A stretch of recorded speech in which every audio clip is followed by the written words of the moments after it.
একটি কণার প্রাথমিক বেগ 100 সেন্টিমিটার সেকেন্ড ইনভার্স, সেটি 4 সেন্টিমিটার সেকেন্ড স্কোয়ার মন্দন নিয়ে চলছে বা চলে, কণাটি কতক্ষণ পর থেমে যাবে?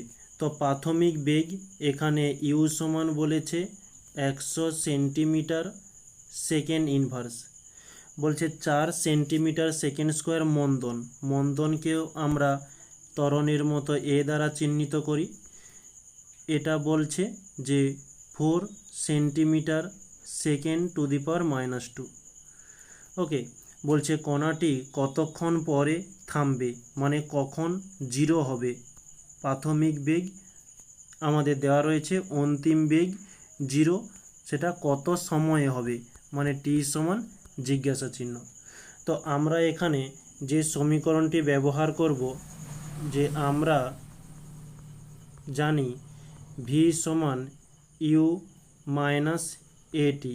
তো এখানে মাইনাস কথাটি ব্যবহারের কারণ এটা যেহেতু মন্দন বলেছে, মন্দন এর জন্য সমীকরণটি হয়ে থাকে ভি সমান ইউ মাইনাস এটি। ওকে, যখন ত্বরণ বলবে, ত্বরণ সমান হয়ে থাকবে যে ভি সমান ইউ প্লাস এটি। ওকে, তো এখান থেকে আমাদের টি এর মান নির্ণয় করতে হবে।